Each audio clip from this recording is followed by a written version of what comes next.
हरे कृष्ण जय जगत कृष्ण प्रभुपाद जय पति पवन गुरु महाराज की जय। আজকের যে বিষয় এটা অত্যন্ত গুরুত্বপূর্ণ বিষয়, সেই বিষয়টা হলো অক্ষয় তৃতীয়া।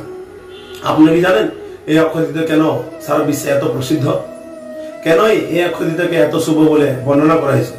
আপনার কি জানা আছে এই অক্ষয় তৃতীয়াতে কি করণীয় বা কি করণীয় নয়?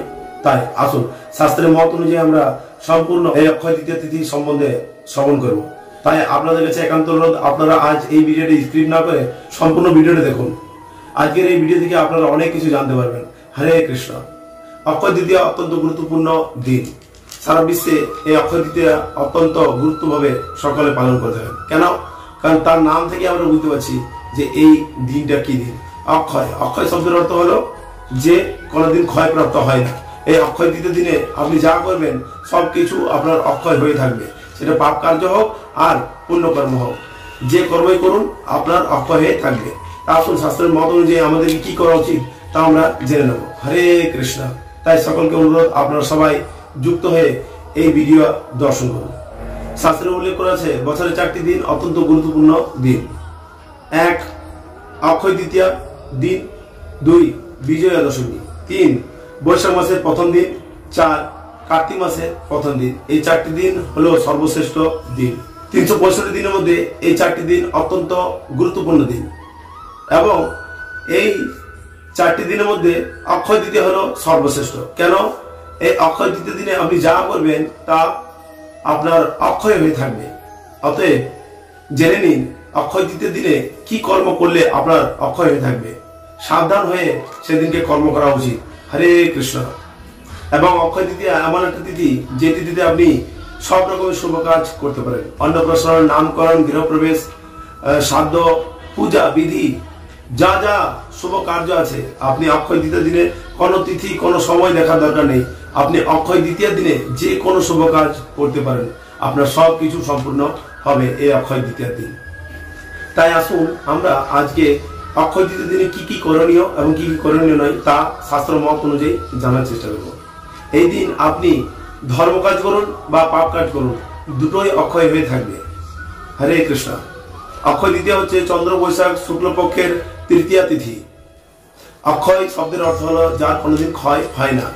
এই দিন আপনি দান, ধ্যান, যজ্ঞ আদি সেবা, পূজা, বৈষ্ণব সেবা, ব্রাহ্মণ সেবা, গৌদান, বিভিন্ন রকমের শুভ কার্যকলাপ কাজ আপনি করতে পারেন। তাই এখন আমি অক্ষয় তৃতীয়ার 7টি মাহাত্ম্য আপনাদের কাছে বর্ণন করব। কৃপা করে আপনি ভিডিওটা সম্পূর্ণভাবে দেখুন। হরে কৃষ্ণ। এই অক্ষয় তৃতীয়ার দিন পরশুরাম জয়ন্তী, অর্থাৎ ভগবান পরশুরামের আবির্ভাব তিথি। ভগবান বিষ্ণুর 26টি অবতারের মধ্যে 6 নম্বর অবতার পরশুরাম অবতার। এই দিনকে ভগবান পরশুরামের আবির্ভাব ঘটেছিল। তাই এই দিনকে পরশুরাম জয়ন্তী বলেও ঘোষণা করা হয়েছে শাস্ত্রে। 2 পুরীতে জগন্নাথ বলদেব সুভদ্রা মহারানীর রথ কে না দেখেছে? জগন্নাথ বলদেব সুভদ্রা মহারানীর রথ এই অক্ষয় তৃতীয়ার দিন নির্মাণ কার্য আরম্ভ হয়। সেই দিন থেকে পুরীতে জগন্নাথের রথযাত্রা যে রথ, সেই রথ তৈরি করার কাজ আরম্ভ হয়। 3 গঙ্গা দেবীকে কেন দর্শন করেছে? যে গঙ্গাকে স্পর্শ করা মাত্রই সমস্ত পাপীর পাপ দূর হয়ে যায়। ভগবান কৃষ্ণের কৃপাতে গঙ্গা দেবী এই অক্ষয় তৃতীয় দিনেই ধরাধামে আবির্ভূত হয়েছিল। এই পৃথিবীতে গঙ্গা দেবীর অক্ষয় তৃতীয় দিনে আগমন ঘটেছিল। মহারাজ ভগীরথের মাধ্যমে গঙ্গা দেবী এই ধরাধামে প্রকটিত হয়েছিলেন। 4 মহাভারতের রচনা এই অক্ষয় তৃতীয় দিনেই হয়েছিল। কৃষ্ণদ্বৈপায়ন ব্যাসের মাধ্যমে এবং গণেশ রাইটিং করেছিল। যেদিনকে রাইটিং করেছিল এবং ব্যাসদেব যেদিনকে সেই মহাভারত উল্লেখ করেছিলেন সেই দিনটি ছিল অক্ষয় তৃতীয়া। অতএব মহাভারতের আবির্ভাবের দিন হলো অক্ষয় তৃতীয়া। তাই এই অক্ষয় তৃতীয়া অত্যন্ত গুরুত্বপূর্ণ দিন। 5 যুধিষ্ঠির মহারাজ এই অক্ষয় তৃতীয় দিন সূর্যদেবের কাছ থেকে অক্ষয় পাত্র প্রাপ্ত করেছিলেন। যে অক্ষয় পাত্রের ঘটনা আমরা সবাই জানি। দ্রৌপদীর কাছে এক অক্ষয় পাত্র ছিল, যা অক্ষয় পাত্রতে সারা বিশ্বের ব্যক্তি যদি খাবার খায় তা শেষ হবে না। কিন্তু সেই অক্ষয় পাত্রের একটা মাহাত্ম্য, যখনই দ্রৌপদী সেই অক্ষয় পাত্র থেকে এক দানা অন্ন গ্রহণ করবেন, সঙ্গে সঙ্গে সেখান থেকে আর কোনো অন্ন প্রাপ্ত হবে না। এটা হলো অক্ষয় পাত্রের মাহাত্ম্য। তো এই অক্ষয় পাত্র যুধিষ্ঠির মহারাজ সূর্যদেবের কাছ থেকে এই অক্ষয় তৃতীয় দিন প্রাপ্ত করেছিলেন। 6 এই অক্ষয় তৃতীয় দিন দুঃশাসন দ্রৌপদীর বস্ত্র হরণ করেছিলেন এবং এই অক্ষয় তৃতীয় দিনেই ভগবান দ্রৌপদীর বস্ত্র হরণের যে লীলা, সেই লীলা থেকে ভগবান দ্রৌপদীকে রক্ষা করেছিলেন। এই বস্ত্রহরণের লীলা কে না জানে।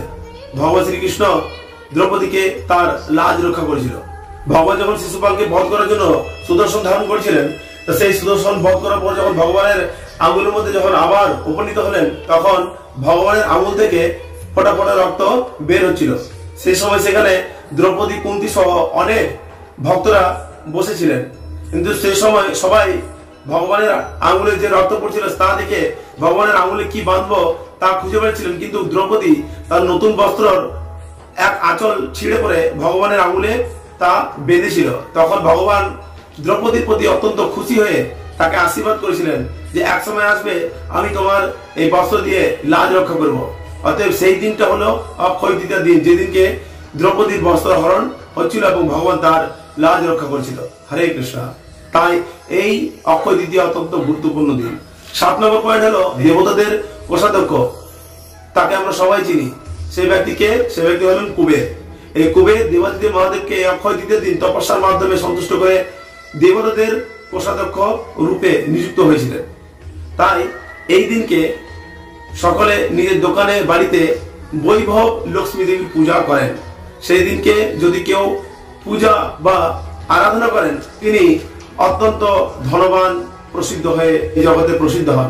অক্ষয় তৃতীয়া অত্যন্ত গুরুত্বপূর্ণ দিন। যারা দোকান ব্যবসায়ী করেন তাদেরকে এই দিন বিশেষ করে এই বৈভব লক্ষ্মী পূজা করা দরকার, কারণ এই দিনকে কুবের দেবাদিদেব মহাদেবের কাছে সেই ধন সম্পদের ঐশ্বর্যের অধিষ্ঠাতা রূপে তো হয়েছিলেন। 8 নম্বর পয়েন্ট, সুদামাকে কে না চেনে। ভগবান শ্রীকৃষ্ণের অতি প্রিয় সখা সুদামা।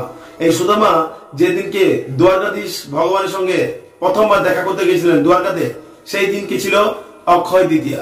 সেদিন ভগবান দ্বারকাধীশ সুদামাকে অত্যন্ত প্রীতভাবে সেবা করেছিলেন এবং সুদামার সেবা করে সুদামার মনোবাঞ্ছা পূর্ণ করেছিলেন। তাই সেই দিন অত্যন্ত গুরুত্বপূর্ণ দিন। সেদিনকে সুদামা ভগবানকে সন্তুষ্ট করে ভগবানের কাছ থেকে আশীর্বাদ প্রাপ্ত হয়েছিলেন। 9 নম্বর পয়েন্ট, অক্ষয় তৃতীয় দিন কেদারনাথের গঙ্গোত্রী যমুনোত্রীর যে দিব্য মন্দির রয়েছে, সেই মন্দির 6 মাসের জন্য বন্ধ হয় এবং 6 মাস খুলে দেওয়া হয়।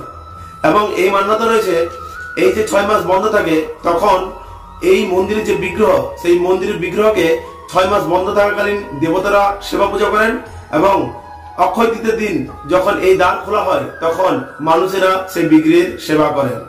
তাই 6 মাস পর যখন এই বৈশাখ মাসে অক্ষয় তৃতীয় দিন খোলা হয়, সেই দিনটা হলো অক্ষয় তৃতীয়া এবং যে দিনকে বন্ধ করা হয় সেই দিনটা হলো ভাতৃ দ্বিতীয়া।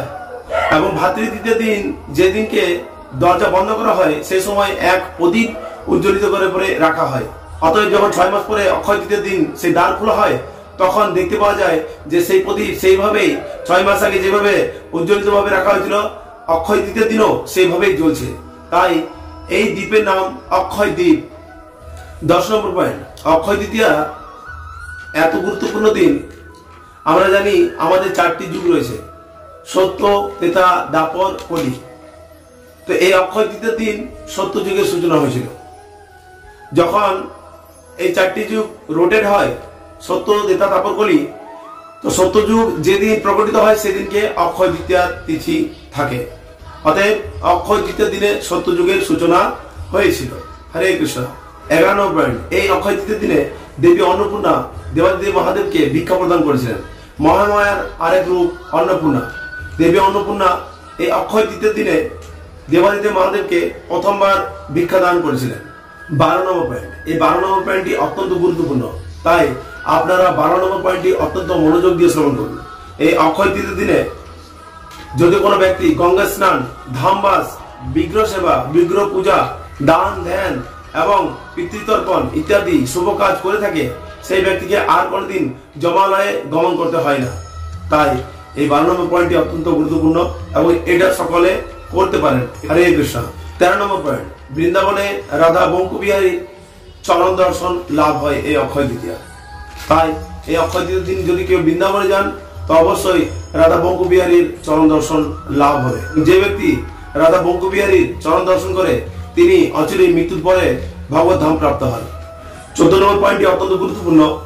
যেহেতু অক্ষয় তৃতীয়া দিন থেকে চন্দন যাত্রা আরম্ভ হয়, এই চন্দন যাত্রা 21 দিন পর্যন্ত চলতে থাকে। ভগবানের অঙ্গে এই সময় চন্দন লেপন করা হয়।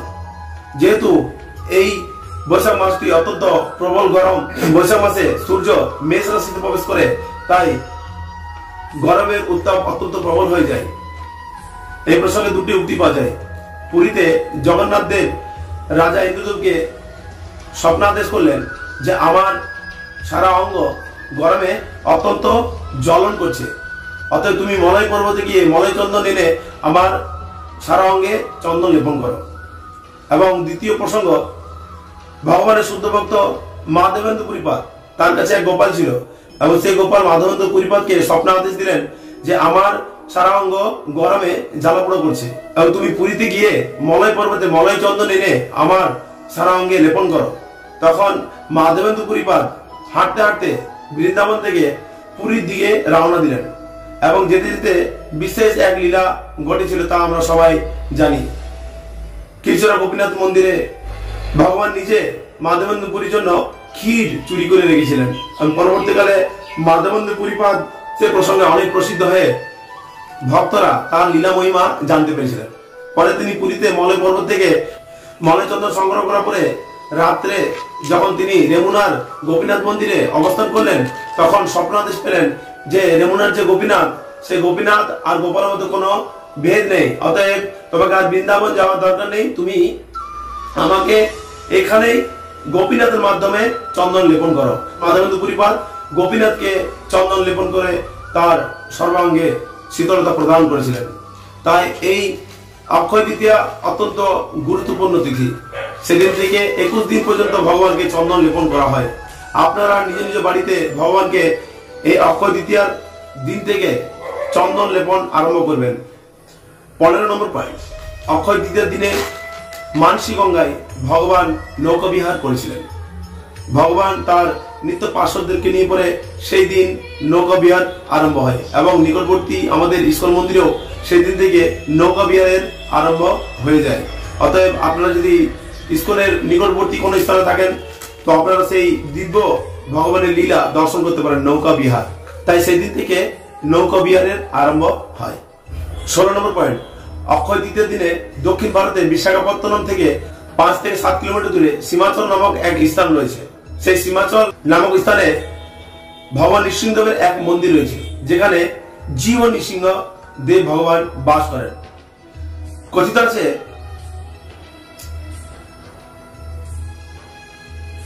সারা বছর ভগবান নৃসিংহদেবকে চন্দন লেপন করে রাখা হয়।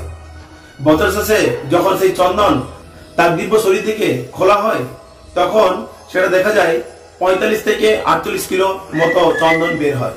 অতএব এই যে অক্ষয় তৃতীয়ার দিন, এই অক্ষয় তৃতীয়ার দিন সেই চন্দন ভগবানের শরীর থেকে আলাদা করা হয় এবং সেই অক্ষয় তৃতীয় দিনে ভগবানের মূল বিগ্রহের রূপ দর্শন করা হয়। তাই এই অক্ষয় তৃতীয়া অত্যন্ত গুরুত্বপূর্ণ দিন। লাস্ট পয়েন্ট, 17 নম্বর পয়েন্ট, এই অক্ষয় তৃতীয় দিন জব সৃষ্টি হয়েছিল। তাই এই দিনকে ভগবান শ্রীহরি উদ্দেশ্যে জব দান করতে পারেন, জবের খিচুড়ি করতে পারেন, জবের খিচুড়ি করে ভগবানকে অর্পণ করতে পারেন। সেই দিন ভগবান এই জব অন্ন গ্রহণ করে থাকেন। হরে কৃষ্ণ। তাহলে বুঝতে পারছেন এই অক্ষয় তৃতীয়া আমাদের জন্য কতটা গুরুত্বপূর্ণ দিন। এই অক্ষয় তৃতীয় দিন আপনি যা কিছু করবেন আপনার সেটা অক্ষয় হয়ে থাকবে। অতএব আপনাকে সচেতন ভাবে সেদিনকে কর্ম করা উচিত। তাহলে কি করবেন এখন পর্যন্ত জানতে পারলেন, এগুলো করা উচিত। এবার কি কি করা উচিত নয় তা জেনে নিন। ভুল করেও করবেন না অক্ষয় তৃতীয় দিন এই কাজগুলি। অক্ষয় তৃতীয় দিন শাস্ত্রে বর্ণন করা আছে, যদি কোনো ব্যক্তি জীব হত্যা করে তাকে সেই জীব হত্যার পাপ অক্ষয় হয়ে থেকে যাবে। তিনি যতই পুণ্যকর্ম করুক, কিন্তু এই অক্ষয় তৃতীয় দিন যেহেতু জীব হত্যা করেছে, সেই জীব হত্যা তার অক্ষয় হয়ে থাকবে। অক্ষয় তৃতীয় দিন কোন রকম আমিষ দ্রব্য গ্রহণ করা উচিত নয়। অক্ষয় তৃতীয় দিন কোন রকম জীব হত্যা করা উচিত নয়। অক্ষয় তৃতীয় দিন কোন রকম নেশাজাত দ্রব্য, পান, বিড়ি, সিগারেট, মদ, গাঁজা, চেরেস এবং চা এবং কফি পর্যন্ত গ্রহণ করা উচিত নয়। এই অক্ষয় তৃতীয় দিন কোন রকমের নেশাজাত খেলা করা উচিত নয়, কারণ এগুলো হলো পাপ কর্ম। অতএব অক্ষয় তৃতীয় দিনে যদি আপনি এই পাপ কর্ম করেন, তো আপনার এই পাপ কর্ম অক্ষয় হয়ে থাকবে। তাই আপনাদেরকে আগে থেকে সচেতন করছি, দয়া করে সেদিনকে এই কর্মগুলি অবশ্যই করবেন না, সেদিনকে পরনিন্দা পরচর্চা করবেন না।